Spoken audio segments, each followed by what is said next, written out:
नमस्कार महाराष्ट्रातील माझ्या सर्व इयत्ता 10वीच्या प्रिय विद्यार्थी मित्रांनो, आपला जो हिंदीचा पेपर आहे, हिंदीच्या पेपरसाठी वेळापत्रक नक्की कसं असायला पाहिजे, टाईम मॅनेजमेंट कसं करायला पाहिजे आणि हिंदी विषयाचा महत्त्वाचा IMP अभ्यास तुम्हाला या व्हिडिओच्या माध्यमातून देत आहे. एवढा अभ्यास जरी केला तरी तुम्ही कमीत कमी 80 पैकी अगदी 80 गुणसुद्धा मिळू शकता आणि व्यवस्थित नियोजन जर केलं तुम्ही व्यवस्थित तर तुम्हाला हे आउट ऑफ मार्क्स मिळणार आहेत, लक्षात ठेवा. तर या ठिकाणी आपण जर पाहिलं तर समय प्रबंधन म्हणजे टाईम मॅनेजमेंट काय करायचं आहे, तर जो गद्य विभाग असतो त्याला साधारणतः 35 ते 40 मिनिटामध्ये तुमचा कव्हर झाला पाहिजे. पद्य विभाग जर पाहिला आपण तर 20 ते 25 मिनिटामध्ये कव्हर झाला पाहिजे. त्यानंतर पूरक पठण आपण म्हणतो, तर पूरक पठणचा जो भाग आहे तो 15 ते 20 मिनिटामध्ये तुम्हाला कव्हर करायचा आहे. व्याकरणाचे काही प्रश्न असतात तुम्हाला, तर व्याकरणाला साधारणतः 15 ते 20 मिनिट एवढा वेळ द्यायचा आहे. उपयोजित लेखन ज्याच्यात सगळ्यात जास्त गुण तुम्हाला त्या ठिकाणी असतात, तर 50 ते 60 मिनिटामध्ये आपण जर पाहिलं तर पाहू शकतो. यह सबसे बडा हिस्सा आहे, म्हणजे याच्यावरती सगळ्यात जास्त प्रश्न हे उपयोजित लेखनवरती विचारले जातात आणि शेवटचे 10-15 मिनिटामध्ये रिव्हिजन करून घ्यायची की नक्की काय काय राहिलेलं आहे ते पाहायचं आहे. आता हा पेपर नक्की कसा लिहायचा आहे त्याच्यासाठी काही महत्त्वाचे पॉईंट पहा. विशेष टिप, बोर्ड परीक्षा में उत्तर लिखते समय पॉइंट्स में उत्तर लिखने का प्रयास करें, इससे परीक्षक को आपका उत्तर आसानी से समझ आता है. म्हणजे व्यवस्थितपणे पॉईंट द्यायचे आहेत, पॉईंट देऊन तुम्हाला उत्तर लिहायचं आहे.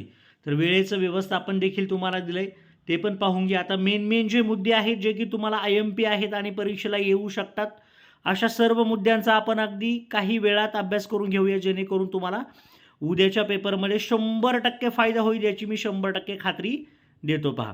आणि एवढं केलं तरी तुम्हाला मॅक्झिमम गुण मिळतील हे तुम्हाला मी सांगू शकतो पहा. हिंदी उत्तरपत्रिका लेखन महत्त्वपूर्ण नियम, विभागानुसार लेखन म्हणतो आपण त्याला, सेक्शन वाइज राइटिंग. प्रत्येक नए विभाग की शुरुआत हमेशा नए पन्ने पर से करें, म्हणजे नवीन पानावरती सुरुवात करायची आहे. उदाहरण के लिए विभाग 1 गद्य समाप्त होने के बाद विभाग 2 पद्य नए पेज शुरू करे. आता आकृतियाँ और संजाल म्हणतो आपण त्याला पहा, म्हणजे डायग्राम्स अँड फ्लो चार्ट. तर प्रश्नपत्र में दी गई आकृतियाँ, बॉक्सेस और फ्लो चार्ट उत्तर पुस्तिका में वैसे ही बनाए. आकृतियाँ बनाने के लिए पेन का ही उपयोग करें. पेन्सिल का उपयोग केवळ चित्रकला में होता है, भाषा में नाही. म्हणजे भाषा विषयासाठी तुम्ही पेनाचा वापर करा आकृत्या काढण्यासाठी. म्हणजे तुम्हाला डिझाईन वगैरे काढायचं असतं, बऱ्याच विद्यार्थ्यांचा प्रश्न असतो की सर डिझाईन कशाने काढायचं, तर हे डिझाईन कशाने काढायचं असतं तुम्हाला त्या ठिकाणी पेनाने काढलं तरी चालेल पहा. आकृती के भीतर उत्तर साफ सुथरे अक्षरों में लिखे, व्यवस्थितपणे उत्तर लिखायचे आणि तुमचा खूप सोपा भाग आहे, तुम्हाला रिकाम्या जागा वगैरे भरायच्या असतात पहा. तर स्वमत सारखे जे प्रश्न असतात, पर्सनल रिस्पॉन्स म्हणतो आपण त्याला. गद्य और पद्य विभाग में स्वमत के प्रश्न 2 अंक के होते हैं. इसका उत्तर कम से कम 6 से 8 पंक्तियों में लिखे. उत्तर की शुरुआत विषय के महत्व से करें और अंत अपने सकारात्मक विचार से करें. म्हणजे नेहमी पॉझिटिव्हच्या वाक्यानेच तुमचा शेवट त्याचा झाला पाहिजे स्वमतामध्ये पहा. म्हणजे वाक्य हे पॉझिटिव्ह असलं पाहिजे, त्यामधून काहीतरी बोध घेता आला पाहिजे. विभाग 1 दिलाय त्यांनी. गद्य कुल अंक जर पाहिले तरी 20 गुणांसाठी लेखनशैली असते. मुख्य शीर्षक तुम्हाला मेन हेडिंग द्यायचं असतं वरती. पन्ने के सबसे ऊपर बीच पे स्पष्ट अक्षरों में लिखे पठित गद्यांश. आपण जर पाहिलं तर बघा, तर याच्यामध्ये और आ के लिए 8+8 म्हणजे 8 आणि 8 16 गुण असतात. प्रश्न क्रमांक हाशिया मार्जिन में स्पष्ट रूप से प्रश्न 1 लिखे, म्हणजे व्यवस्थितपणे लिहायचे. प्रश्न क्रमांक 1 आकलन कृति 1 और 2 इनके हम उत्तर हमेशा संजल वेब चार्ट या बॉक्स में ही लिखे. संजल बनाने के लिए पेन का उपयोग करें. आकृति साफ सुथरी होनी चाहिए, म्हणजे व्यवस्थित पाहिजे आकृती. शब्द संपदा इससे एक के नीचे एक लिखे. उदाहरण एक दिन रात म्हणतो आपण त्याला. स्वमत अभिव्यक्ति इसे एक नए परिच्छेद से शुरू करें. विषय से संबंधित 8-10 पंक्तियाँ लिखे. भाषा सरल और व्याकरण की दृष्टि से शुद्ध होनी चाहिए, म्हणजे भाषा व्यवस्थित पाहिजे. अपठित गद्यांश के लिए 4 अंक होते हैं. प्रश्न क्रमांक 1 नए सिरे से प्रश्न 1 लिखे. आकलन कृति जो पूछा गया है जैसे कारण कीजिए या तालिका पूर्ण कीजिए उसे बॉक्स बनाकर लिखिए. अभिव्यक्ति इसे 4-5 प्रभावी पंक्तियों में लिखिए. अभिव्यक्ति आपण त्याला म्हणतो. उत्तर पुस्तिका का एक आदर्श नमूना टेम्पलेट या देखो. विभाग 1 गद्य प्रश्न 1 आकलन कृती, हा पेन से बनाया हुआ सुंदर संचार बॉक्स. आकलन कृती, त्याचे तुम्हाला शब्द लिहायचे असतात. ते शब्द संपाद्यामध्ये विलोम म्हणजे विरुद्धार्थी शब्द असतात. पर्यायवाची शब्द आपण जर पाहिले पहा, सत्य असत्य. पर्यायवाचीमध्ये जल, जलला कोणते कोणते पर्याय आहे, पाणी, नीर. सोमत लिहायचं असतं व्यवस्थितपणे, असे आकडे द्यायचे थोडक्यात पहा. परहित सरिस धर्म नहीं भाई, इस उक्ति के अनुसार परोपकार की मनुष्य का सबसे बड़ा धर्म है. एक रेखा खिंचकर अगले प्रश्न पर जाए, म्हणजे एक रेषा ओढायची आणि पुढच्या पानावरती जायचं. मांडणी केले विशेष सुझाव पहा, मांडणी कशी करायची आहे. दो प्रश्नों के बीच अंतर, एक प्रश्न के जैसे प्रश्न अ समाप्त होने के बाद 2 लाइन छोड़े या पेन्सिल से एक हलकी रेखा खींचे. 2 लाईनी सोडून मग पुढचा प्रश्नाचं उत्तर लिहायचे. रेखांकन, अंडरलाइन स्वमत लिखते समय महत्त्वपूर्ण शब्दों या सुविचारों को रेखांकित करे. म्हणजे आपल्याला काय करायचं आहे, जे महत्त्वाचे शब्द वगैरे असतात त्यांना रेखांकित करायचं असतं. शुद्धता, गद्यांश में शब्द ढूंढकर लिखते समय स्पेलिंग की गलती न करे, क्योंकि उत्तर आपकी आंखों के सामने ही होता है. हिंदी, लोकभारती पाठ लेखक एवं संदर्भ सूची इकाई, पहिली इकाई आपण म्हणतो. पहा आता याच्यातले काय IMP प्रश्न पहा. पाठ का नाम, लेखक, कवि, पाठ की विधा, प्रमुख विशेष, विषय, संदेश, संदर्भ, ग्रंथ.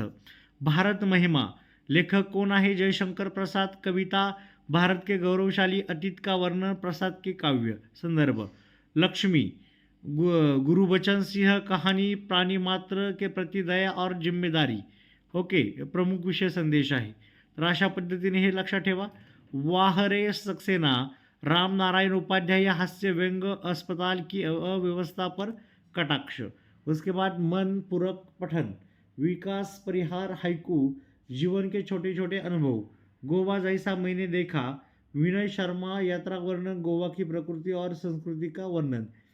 गिरिधर नागर, संत मीराबाई पद, कृष्ण भक्ति में मीरा और समर्पण पदावली. उसके बाद खुला आकाश, कुंवर नारायण, डायरी अंश, जीवन के प्रति सकारात्मक दृष्टिकोण, खुला आकाश. उसके बाद शिशु कविता, मैथिली शरण कविता गुप्त, मैथिली शरण गुप्त कविता, बाल सुलभ चेष्टाओं का वर्णन. रीढ़ की हड्डी, जगदीश चंद्र माथुर, एकांकी है, स्त्री शिक्षा और सामाजिक रूढ़ियाँ पर चलती है. उसके बाद ठेस फशी फरी स्वर्णा थ रेणु, कहानी है ये, ग्रामीण जीवन और कलाकारों का सम्मान है. इकाई 2, दूसरी इकाई, पाठ का नाम दिया है, लेखक, कवि, पाठ की विधा, प्रमुख विषय, संदेश, संदर्भ, ग्रंथ. वर्षही, जलद, गोस्वामी तुलसीदास, महाकाव्य अंश, वर्षा ऋतु का वर्णन और नीति बातें, रामचरित मानस. उसके बाद आता है 2 लघु कथाएं, नरेंद्र छावड़ा, लघु कथा है ईमानदारी और मेहनत का फल. श्रम साधना, काका कालेलकर, वैचारिक निबंध, शारीरिक श्रम का महत्व. उसके बाद आता है छापा ओम प्रकाश आदित्य, हास्य कविता, आयकर विभाग का छापा और ईमानदारी की प्रतिपूर्ति, सुनील शास्त्री, संस्मरण, लाल बहादुर शास्त्री जी की सादगी. हम उस धरती की संतति, उमाकांत मालवीय, कव्वाली, ऐतिहासिक पात्रों और एकता का वर्णन. उसके बाद आता है महिला आश्रम, काका कालेलकर, पत्र, महिलाओं की आत्मनिर्भरता और अनुशासन. उसके बाद अपनी गंध नहीं बेचूंगा, बालकवि, बैरागी, कविता, स्वाभिमान और अपने सिद्धांतों की रक्षा.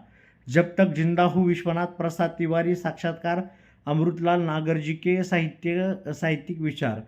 बूढ़ी काकी, प्रेमचंद, कहानी, बुजुर्गों के प्रति सम्मान और मानवीय व संवेदना, मानस सरोवर बोलते हैं हम उसे. उसके बाद उत्तर लेखन के लिए महत्वपूर्ण सुझाव दिया है, देखो यहाँ पे. प्रस्तावना में प्रयोग, जब आप सहमत या सरल अर्थ लिखते हैं तो इस तालिका का उपयोग करके लेखक और संदर्भ ग्रंथ का नाम लिखे, इससे परीक्षक पर बहुत अच्छा प्रभाव पड़ता है. जैसे प्रस्तुत पंक्तियाँ गोस्वामी तुलसीदास जी द्वारा रचित रामचरितमानस के बरस ही जलद अंश से ली गई है. सत्य असत्य प्रश्न बोर्ड परीक्षा में अक्सर लेखकों के नाम और उनकी विधाओं पर आधारित प्रश्न विभाग 1 और 2 में पूछे जाते हैं. म्हणजे लेखकांची नावं आणि त्या ठिकाणी उनकी विधाओ, म्हणजे त्यांच्या ज्या विधाओ आहेत त्या सुद्धा तुम्हाला विचारतात. भाग 2 मध्ये पहा तसंच आहे, सेम आहे. 8 ते 10 ओळीमध्ये तुम्हाला पंक्तिया दिलेली असते. व्यवस्थितपणे ते वाचायचं आणि जे शब्द आहेत बघा, इथे काही तुम्हाला अर्थ असतो, वचन असतं, लिंग यासारखे सुद्धा तुम्हाला प्रश्न असतात, ते पण व्यवस्थित लिहायचे आहेत. अशा पद्धतीने आकलन आहे, संपदा वाचून जा, सरळ अर्थ आहेत. हा फॉर्मॅटिंग आहे, व्यवस्थितपणे तुमच्या पुस्तकातून तुम्ही सर्व वाचून जा. शब्दसंपदेवरती भरपूर प्रश्न असतात, उदाहरणार्थ माला, निराला, पवन, गवन, कविता का सरळ अर्थ, यह सबसे महत्त्वपूर्ण हिस्सा है. म्हणजे तुम्हाला कवितेचा अर्थ माहिती पाहिजे. प्रस्तुत पंक्तियाँ हमारी पाठ्यपुस्तक की कविता का नाम कविता से ली गई है, जिसके कवि डॉट डॉट जिनकी कविता है उनका नाम लिखने का इधर। इन पंक्तियों में माध्यम से कवि कहना चाहते हैं कि, अब क्या कहना चाहते हैं तो ये यहाँ पे दिया है ऐसा। उसके बाद आता है पूरक पठन, कुल अंक 8 होते हैं। उसको देखा तो इस तरह से देखो, आकलन, कृति, अभिव्यक्ति, 2-2 अंक का भाग होता है। यह पूरक पठन की किसी कविता की पंक्तियाँ होती है।